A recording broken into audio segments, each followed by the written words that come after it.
Assalamualaikum warahmatullahi wabarakatuh. Halo semuanya, perkenalkan, kami dari kelompok 6. Pada kesempatan ini, kami akan memaparkan materi yang berjudul Sustainability Reporting Analysis pada PT Bank Sentral Asia Tbk.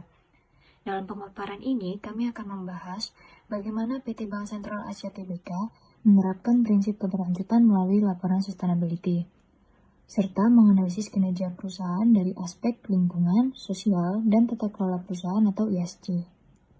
Kami berharap materi yang kami sampaikan dapat memberikan pemahaman yang lebih jelas mengenai pentingnya sustainability reporting dalam mendukung keberlanjutan perusahaan perbankan di Indonesia. Adapun anggota kelompok 6 terdiri dari Intan Ayun Raini dengan 3 NIM belakang 002, Anastasia dengan 3 NIM belakang 014, Cesta Nabila Putri Winardi dengan 3 NIM belakang 017, Syahiratul Ambar Maulidia dengan 3 NIM belakang 021, dan yang terakhir Yanufa Indah Roshidatus Saida dengan 3 NIM belakang 026. Halo semuanya, kami dari kelompok 6 akan mempresentasikan hasil analisis kami mengenai akuntansi keberlanjutan dengan studi kasus pada Sustainability Reporting PT Bank Sentral Asia Tbk. Fokus utama kajian kami yaitu mengevaluasi bagaimana bank swasta terbesar di Indonesia ini mengomunikasikan kinerja keberlanjutan kepada pemangku kepentingan. Sebagai latar belakang, PT Bank Sentral Asia Tbk adalah bank umum swasta nasional yang telah berdiri sejak 10 Oktober 1955 dan mulai beroperasi komersial pada tahun 1957. Saat ini, BCA berkantor pusat di Menara BCA, Grand Indonesia, Jakarta. Secara struktur permodalan, BCA memiliki modal dasar sebesar 5,5 triliun. Sahamnya telah tercatat di Bursa Efek Indonesia sejak tahun 2000 dengan kode BBCA, di mana mayoritas saham sebanyak 54,94% dimiliki oleh PT Dwi Muria Investama Andalan dan sisanya sebesar 45,06% dimiliki oleh masyarakat.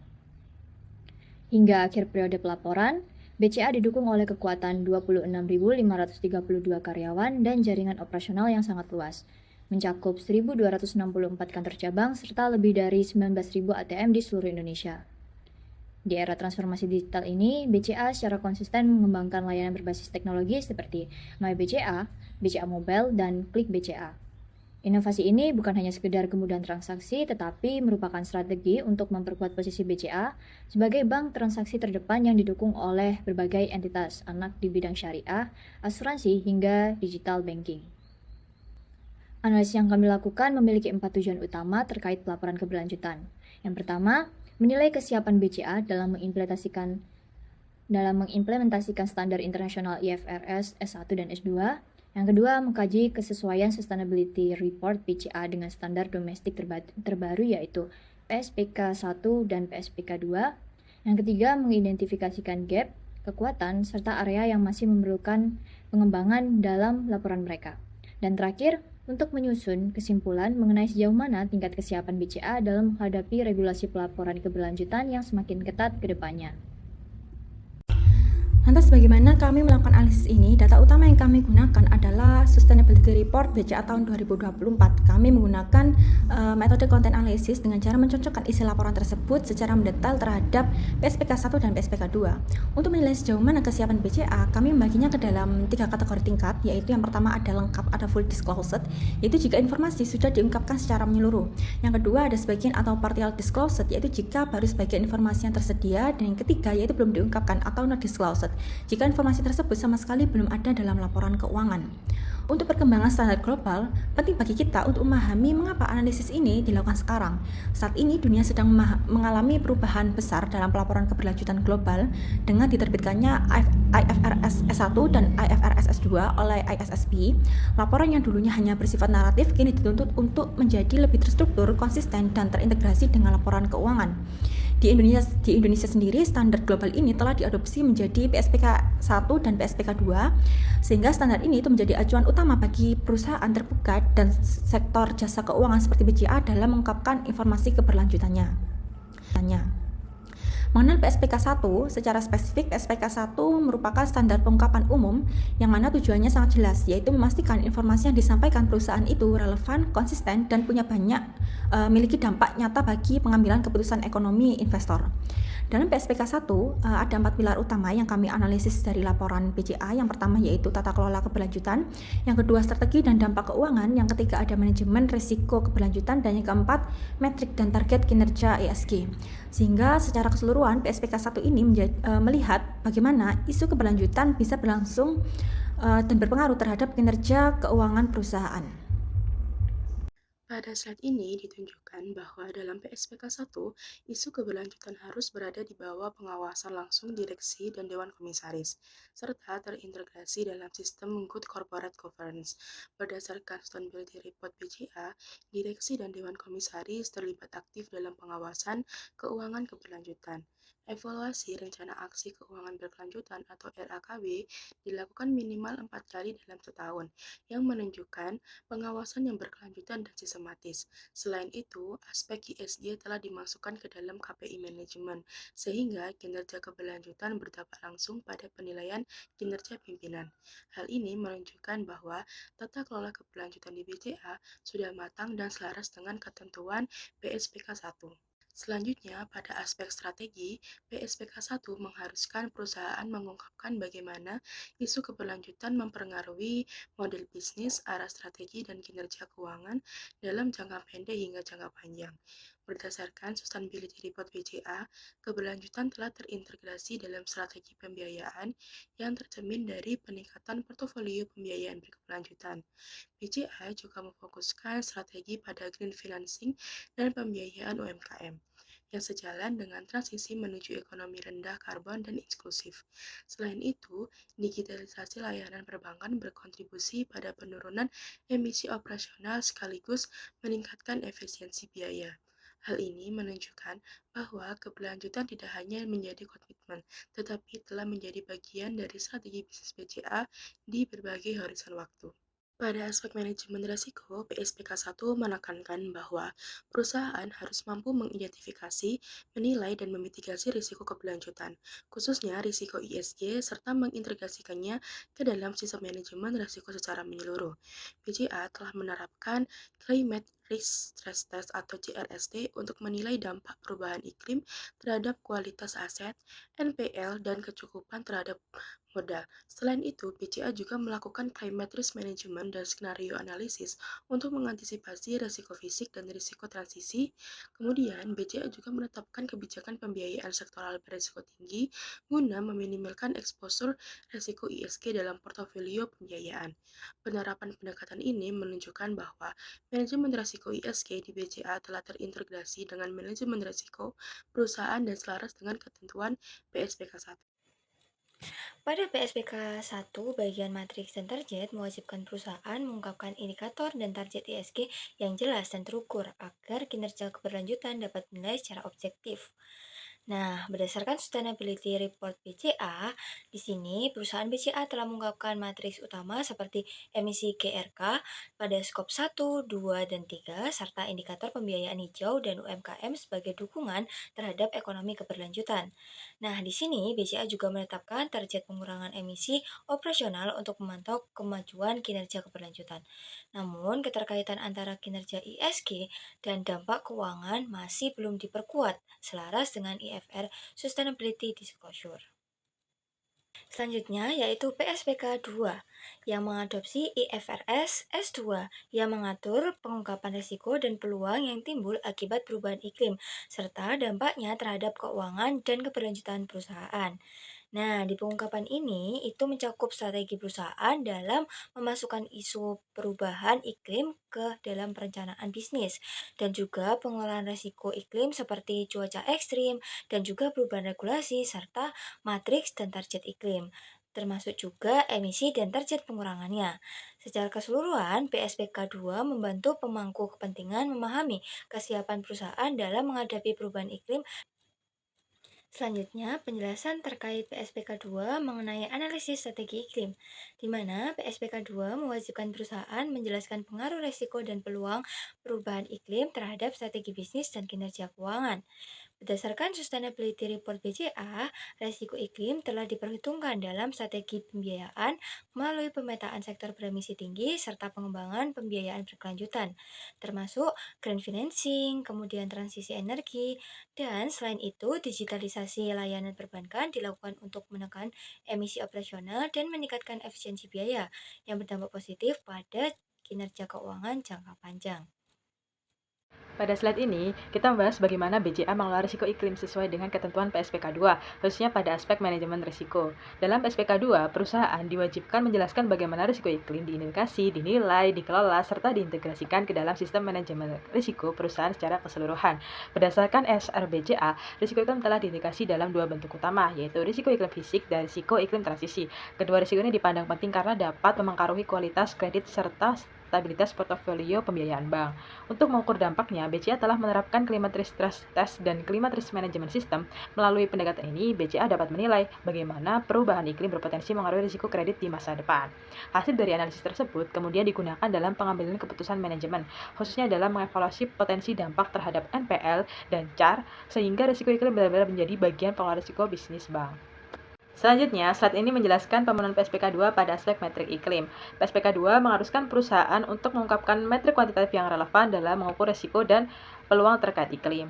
BCA telah mengungkapkan perhitungan emisi gas rumah kaca untuk skop 1 dan skop 2 yang berasal dari aktivitas operasional bank, seperti penggunaan energi dan kegiatan operasional lainnya.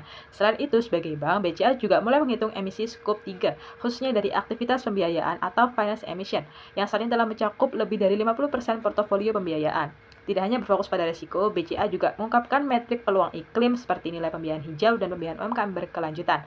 Metrik ini menunjukkan bagaimana isu iklim juga dipandang sebagai peluang bisnis yang mendukung keberlanjutan. Pada slide ini, kita melihat bagaimana BCA menetapkan target iklim sesuai dengan ketentuan PSPK 2. PSPK 2 menekankan pentingnya target yang jelas dan terukur dalam mengelola risiko dan peluang iklim. BCA telah menetapkan target pengurangan emisi dari aktivitas operasional sebagai bagian dari komitmen pengelolaan dampak perubahan iklim.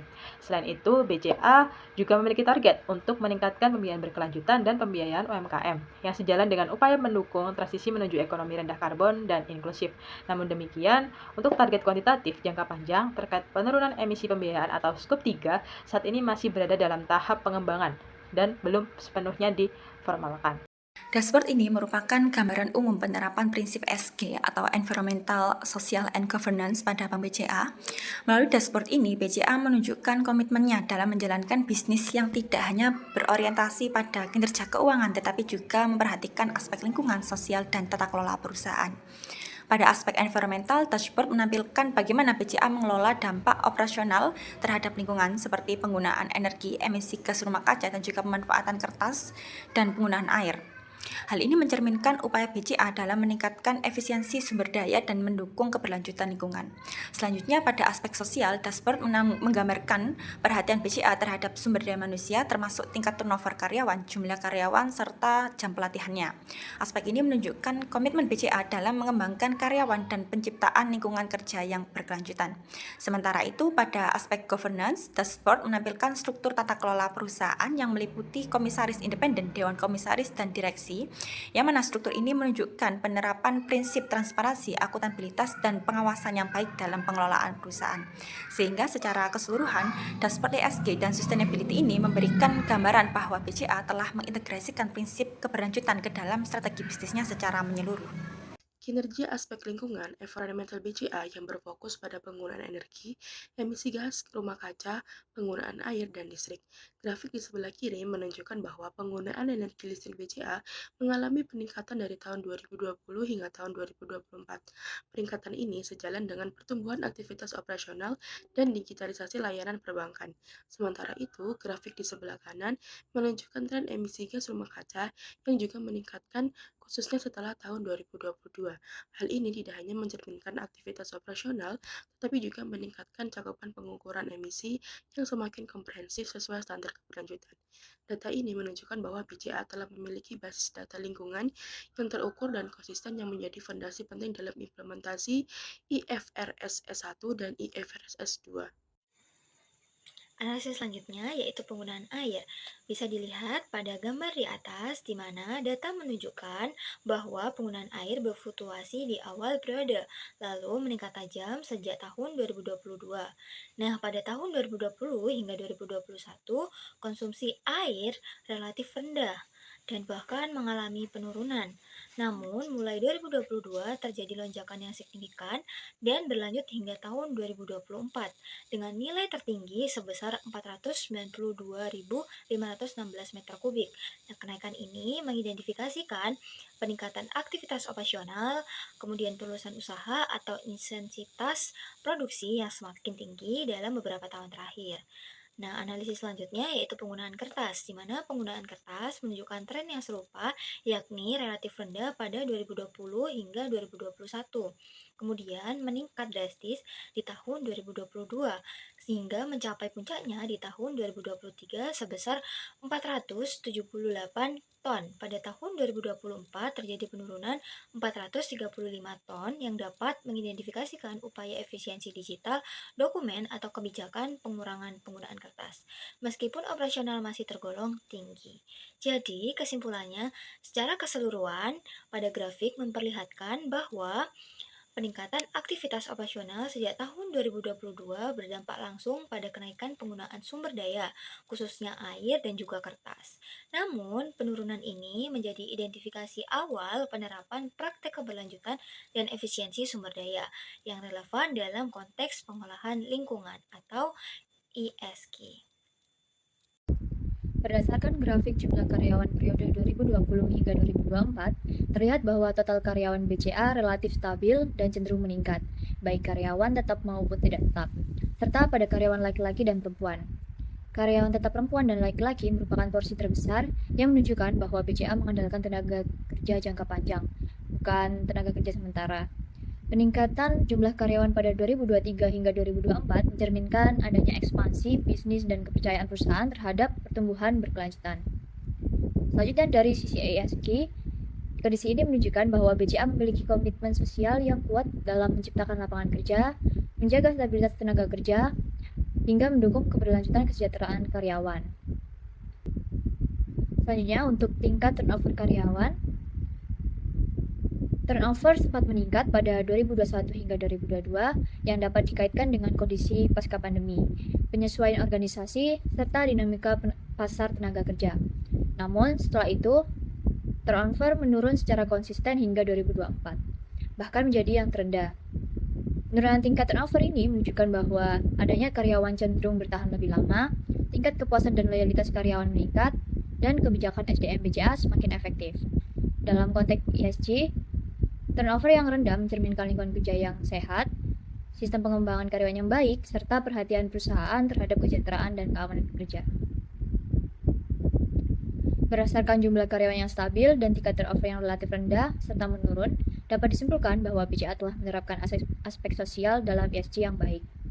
Pengelolaan sumber daya manusia yang berkelanjutan ini menunjukkan bahwa BCA tidak hanya berfokus pada kinerja keuangan, tetapi juga keberlangsungan tenaga kerja dan kesejahteraan karyawan, yang dimana menjadi fondasi penting dalam mendukung keberlanjutan perusahaan jangka panjang. Pada slide ini menunjukkan dashboard perkembangan jumlah jam pelatihan berdasarkan gender dari tahun 2020 sampai 2024. Secara umum, jumlah jam pelatihan meningkat signifikan hingga mencapai puncaknya pada tahun 2023 sebelum relatif stabil pada tahun 2024. Jam pelatihan perempuan secara konsisten lebih tinggi dibandingkan laki-laki, mencerminkan komitmen BCA terhadap pengembangan SDM yang inklusif. Secara keseluruhan, tren ini menunjukkan penguatan investasi perusahaan dalam peningkatan kompetensi karyawan secara keberlanjutan. Baik, berdasarkan data yang ditampilkan pada dashboard struktur tata kelola BCA pada periode 2020 hingga 2024, di sini BCA menunjukkan konsistensi dan stabilitas, di mana BCA memiliki 3 komisaris independen, 5 anggota dewan, komisaris, dan 12 anggota direksi. Komposisi ini mencerminkan keseimbangan antara fungsi pengawasan dan fungsi pengelolaan perusahaan serta memastikan adanya independensi dalam proses pengambilan keputusan strategis. Keberadaan komisaris independen di sini berperan penting dalam menjaga objektivitas, transparansi, serta mengurangi potensi benturan kepentingan. Sementara itu, Dewan Komisaris bertugas melakukan pengawasan terhadap kinerja direksi dan memastikan bahwa seluruh aktivitas operasional bank ini berjalan sesuai dengan regulasi, prinsip kehati-hatian, dan nilai-nilai keberlanjutan. Direksi memiliki tanggung jawab atas pengelolaan operasional perusahaan serta pengintegrasian prinsip ESG dalam kebijakan dan strategi bisnis BCA. Sehingga secara keseluruhan, struktur governance yang kuat dan konsisten ini menunjukkan bahwa BCA tidak hanya berfokus pada kinerja keuangan, tetapi juga menempatkan tata kelola perusahaan sebagai pilar utama dalam mendukung penerapan ESG yang berkelanjutan dan berorientasi jangka panjang. Berdasarkan analisis sustainability report BCA yang mengacu pada PSPK 1 dan PSPK 2, dapat disimpulkan bahwa BCA secara umum siap mengimplementasikan IFRS 1 dan S2. Kesiapan ini didukung oleh tata kelola yang kuat, manajemen risiko yang matang, serta ketersediaan data emisi yang memadai. Namun demikian, BCA masih perlu melakukan penyelarasan metrik keberlanjutan ke format IFRS secara penuh, serta memperluas cakupan pengungkapan emisi pembiayaan agar implementasi dapat dilakukan secara optimal dan selaras dengan praktik global. Demikian presentasi yang dapat kami sampaikan. Semoga materi ini bermanfaat dan menambah pemahaman kita semua. Terima kasih atas perhatiannya. Wassalamualaikum warahmatullahi wabarakatuh.